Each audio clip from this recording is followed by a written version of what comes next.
On today's episode, a behind-the-scenes preview of Spartan Games Season 2 with Christine de la Rosa-Stotz, head of media for Spartan.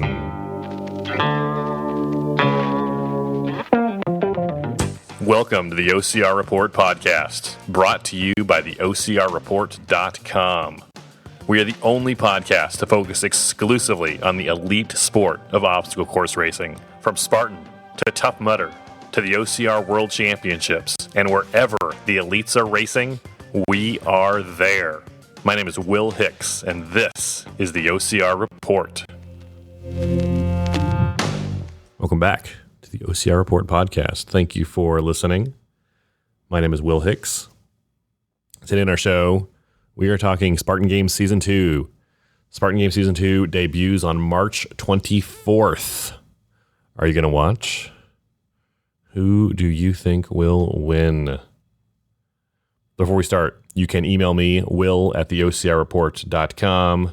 You can text me at 619-485-2726.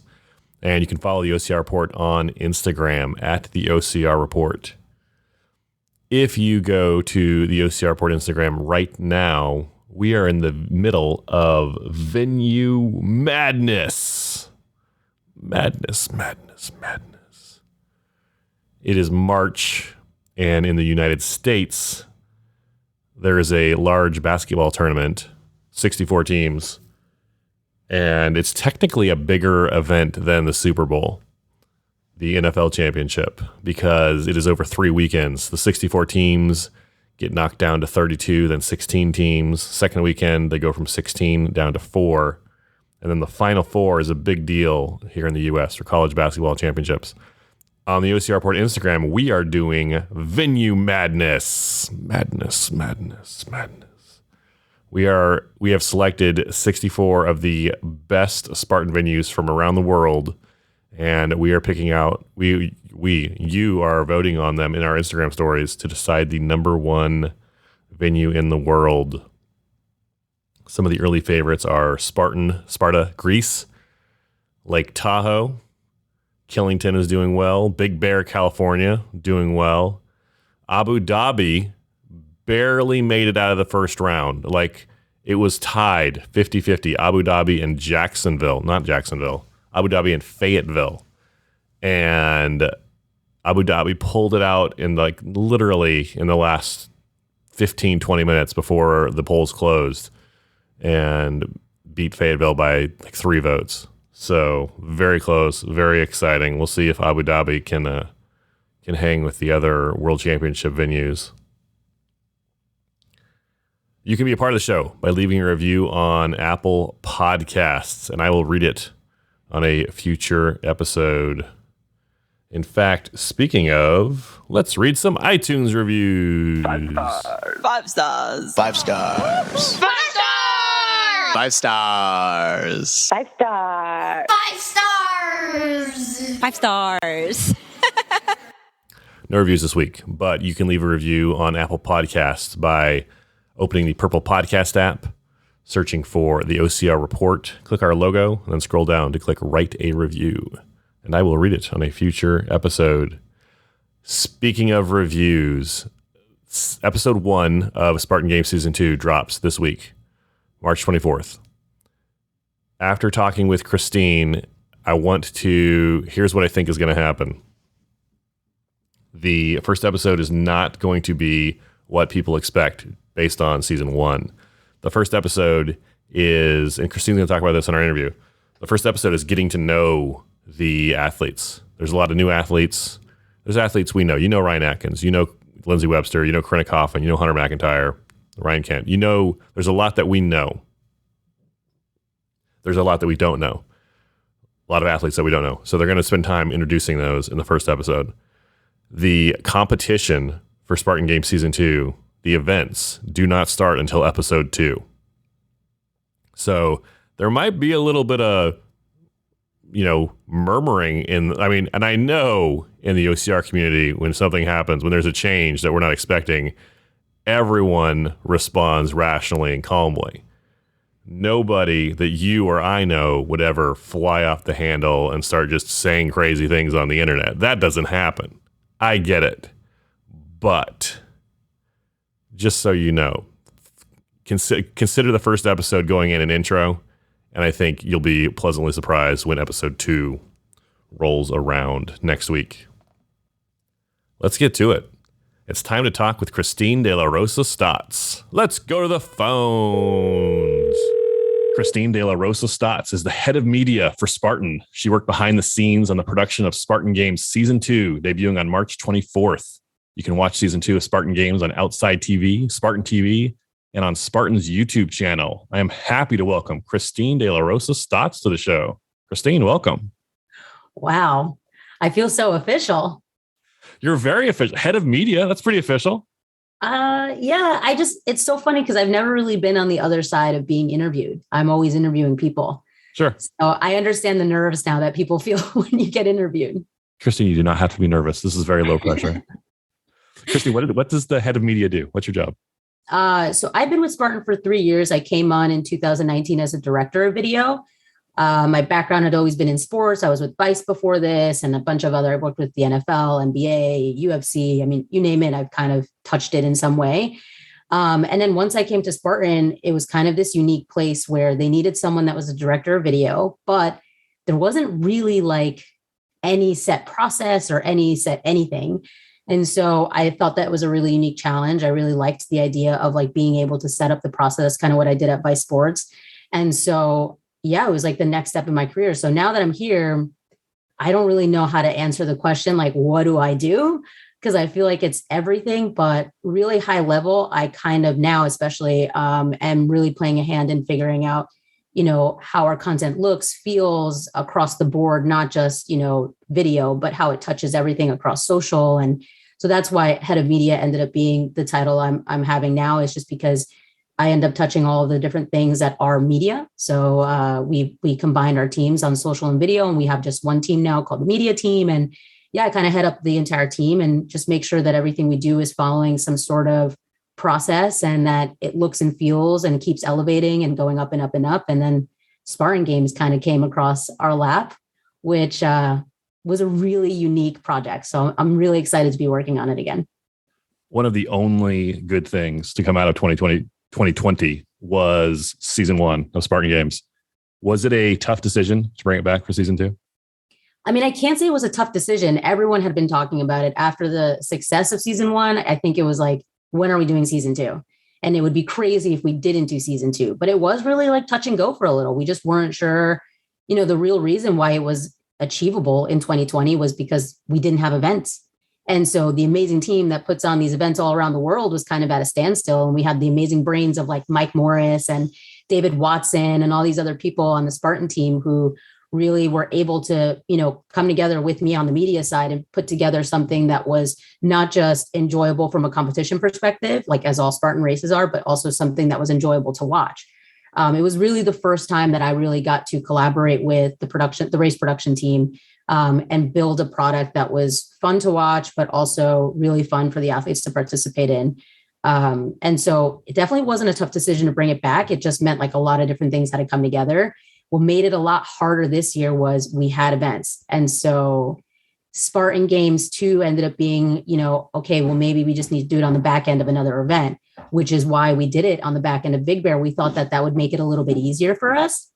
And it was quite the opposite. I mean, coming off a cycle, like, the team that was working on Big Bear, we had to do all of those deliverables. And then we didn't even have a break. We went right into putting on Spartan Games. And that even meant for some of the athletes, competing in that Big Bear race for the final US National Series race last year, I'm pretty sure, where, Ryan and BJ went at it. And then the next day they were right at like coming into, the athlete briefing. Not even the next day, it was the same day that they did the race, was the athlete briefing.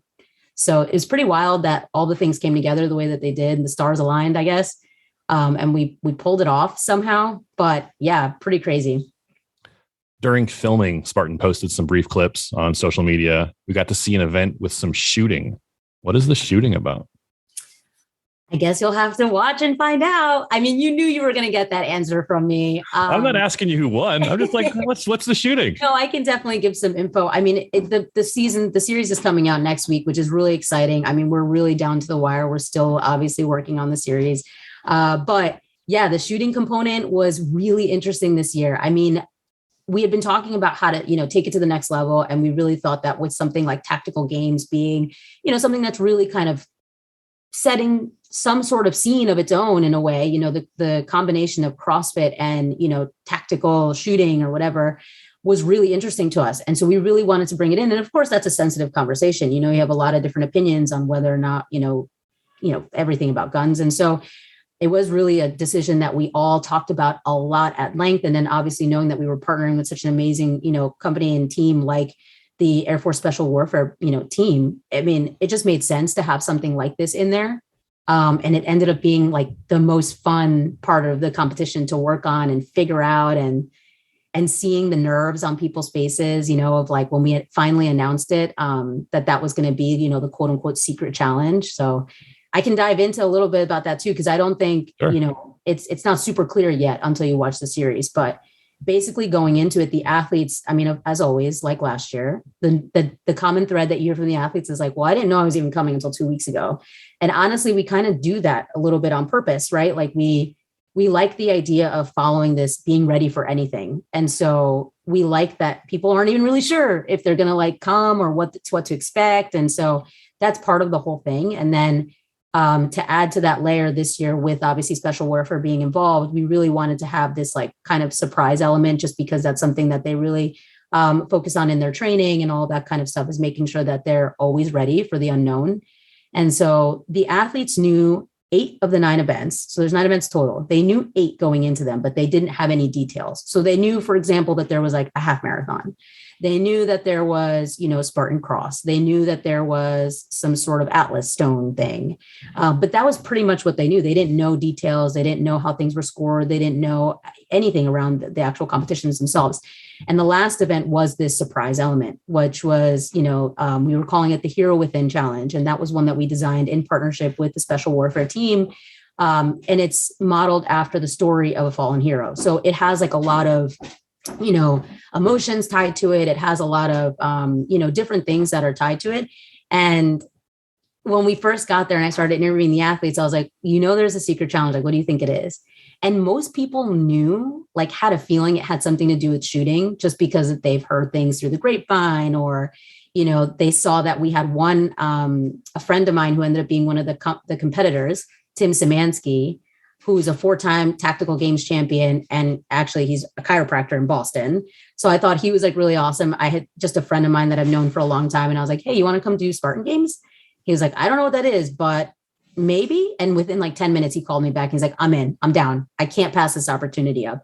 So I think that kind of tipped people off that there was some sort of shooting element because we were bringing an athlete with his background into it. But most people thought it was just going to be like BB guns or like something else that didn't involve a real firearm.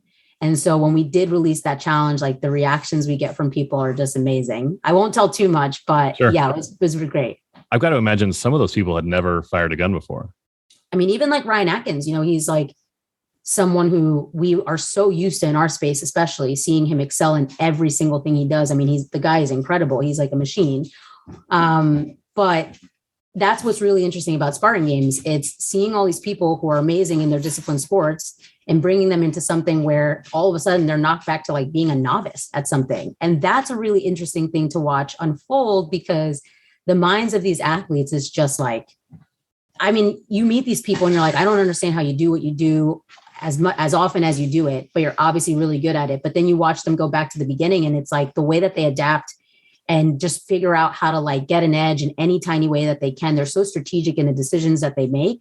That's what's like my favorite part about like Spartan Games unfolding is seeing all these like really top tier athletes get knocked back to being a novice at something and seeing how they like, deal with it.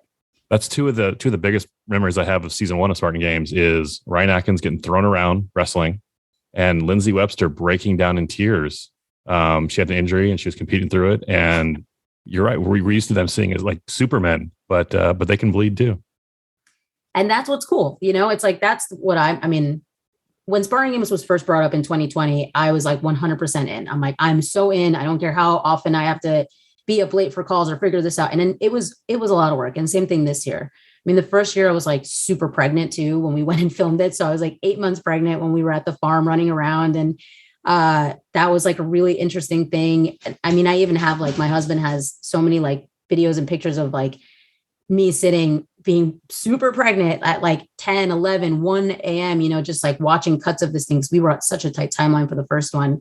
And then with this second one, it was like kind of nice. I wasn't pregnant. I can run around and do all the things and be a little bit more active. But it kicked my ass. I don't know if we can curse on this, but it really did like kick my butt. But it's just so fun. Like that was the thing that I love the most about both seasons so far, is just really getting to know the athletes and really getting to see how they react to things. And a lot of times, you know, you see them almost act like children in a way. They get like this rage of like, if they don't know the rule, if they don't know exactly, like our athletes just know how to dissect every single thing. And, you know, at Spartan, like we're figuring this out at the same time too. We've only done this twice. Spartan Games comes with its own unique set of challenges, like figuring out how to put all these different events together in like 4 days and like having multiple events in 1 day. There's so many logistical elements to that you have to figure out. And then you have to figure out, all right, how do we score all of this stuff? And so one other thing that's like a big conflict usually is event to event, the rules do have to shift a little bit. What we uphold in one event maybe isn't true in the next event because of the nature of that sport or what the mission is around that challenge. And the athletes have a lot of, you know, problems with that because they see it as us changing our minds, you know, here and there. And it's definitely not the case. I mean, we have a team that works so fast. We really make decisions really quickly. But those decisions aren't made lightly. We take a lot of time, like figuring out, I guess not a lot of time because I said it's fast, but like we take the time necessary to make sure that we're making decisions that's really looking at all the different elements of things and making sure that it's right for the athlete and for the sport. And sometimes we get it wrong. And that's okay. You know, again, we're like very open about the fact that we're also figuring this out and we can't think of everything. So that's one of the biggest challenges with the athletes is they like try to find any little thing and be like, well, you said this and now it's not. And you guys don't know what you're doing. And dealing with those emotions is really tough sometimes. One of the big emotional flashpoints of season one involved buckets being thrown and slaps on the chest. Is there any drama equivalent we can watch for this year? I can't tell you. I will say when you get any amount of athletes of that level together and they're rooming together and they're eating together and I think that's the other unique element about the Spartan Games is like, it's not just an event that you show up to, you do it in 1 day and you go back to your respective space and you do whatever you need to do for yourself. That's not what we do at Spartan Games, right? It's you take these athletes, you put them together. This year, unlike last year, we actually had them last year we had them all in one space, which was really crazy. This year, everyone had their rooms, but they were still rooming together with people. And some of those instances, the roommates were the people that they thought were like their biggest competition. So that makes like an interesting dynamic. So there's always a little drama for sure. There are a lot of athletes that may be new to OCR fans. Who should we know about on the men's side? That's a tough one. I feel like I have to pull up the list in order to like know exactly who to look out for. But I feel like Tim Szymanski is someone that, you know, he stands out. I mean, just from like the type of person that he is. Again, I'm biased because he's a personal friend that I've known for a long time, but he's known as the WOD doc, WOD doc, just because he kind of came up through CrossFit and that's where he got like his little niche. He found like a little spot where he was really catering to CrossFit athletes and figuring out how to do his chiropractic work to help, you know, athletes who are going through some intense things that maybe aren't professional athletes, but are still putting their bodies through some pretty intense, you know, training. He's someone who like, when he came on, just the fact that he accepted the invitation even, you know, like was just so open about it. And I'm pretty sure like the weekend after Spartan Games, he was competing in like a championship for tactical games. So at first he was like, I don't know, that's like really close to my championship. And I've been training all year for that. And like I said, 10 minutes later, he called me back and he was like, I'm in, I can't not do this. And like, was just down. And there's definitely some moments where he stands out a lot in the series that you'll see where he has moments where he's, you know, really unhappy about some of the rulings we had. But then by the end of it, he just comes around and he's like, honestly, the experience overall was like great. So you see a lot of those moments. So definitely on the men's side, I would say Tim Szymanski is someone to look out for that, our OCR community won't really know, but he has his own accolades and obviously his own, background that makes him really like qualified to be here. Some other people, I mean, Mac Roche is someone who he's kind of known in the community a little bit. He's definitely someone that came in just because he's just been around a lot of different things. American Ninja Warrior. He was in that Telemundo Exatlon show, which was really popular with like the Latin American community, obviously. So he just had like a lot of the different backgrounds that we thought would be really interesting to see like a big guy like Mac come in and see how he can do because he has challenged himself in some Spartan stuff before. I'm trying to think of some other guys. Christian Harris is another one who definitely known in the CrossFit community. He's an incredible person as well. I mean, you look at the guy and he's like a specimen, right? He's like just so fit and like, that he can do the things, but then you put him in something like this and you're really surprised to see how some of these guys end up performing because it's not all about just like having the muscles. It's, can you actually hold up against people like Ryan Atkins who, can run for 100 miles, it seems like, and never get tired. So on the men's side, those are the people for sure. We're on the women's side. Who are one or two the new women we should watch? On the women's side, we have obviously our returners. So one thing that we did do was we made a decision to bring back the top three from the men's and women's, just because we figured we want them to be able to defend their titles and then see how they hold up against new athletes. And then also we brought the pool down from 24 athletes to 16. So 8 men, 8 women. It's just a lot easier to cover, a lot easier to logistically figure out the competitions. And we also felt like it made it more competitive. So those were some reasons why we ended up deciding to do that. And so on the women's, you see a lot of those same athletes, but then you start seeing some people that have been making their way through some other DECAs and things like that. So Tara Jackson is one of them. She's like, young athlete who just has been making her mark on the DECA field. Same with Chris Verglowski. She's incredible, literally never stops smiling. Even if she's experiencing the worst pain of her life, she's just all smiles. So really great to have her there.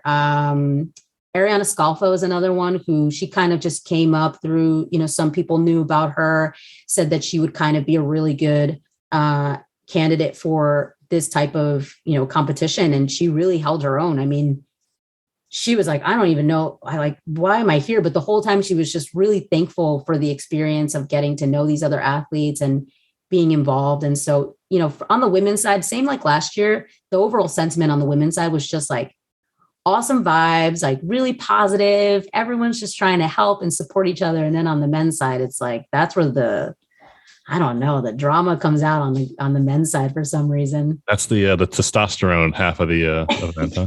I guess like the women are all just like, we're just here to have fun and help each other and also compete. And don't get me wrong, the women bring the intensity for sure, but it's just very like in that moment. And then they're just like often doing their own thing versus like on the guys side, they're all just, I don't know. You'll see. Maybe the women can turn it off at the finish line and the men, like it just keeps going kind of thing. I don't know. They like seem to hold on to things a lot more, like they hold on to these moments. And especially with people like Hunter, who he's just like, he knows what he's doing. I think a lot of times it's misconstrued that we think of him as like a villain. But honestly, that's like the character that he portrays. Like he loves to trash talk. He loves to get in people's head. That's his game. And we talked about that in season 1 when we had an interview with him where he just brings up like, I think he has like 4 brothers or something. He's like, that's how my life was. I always got into people's heads. That's how I like gained an edge. And so he continues that for sure in this season. I feel like Hunter is far more media savvy than he gets credit for. 100%.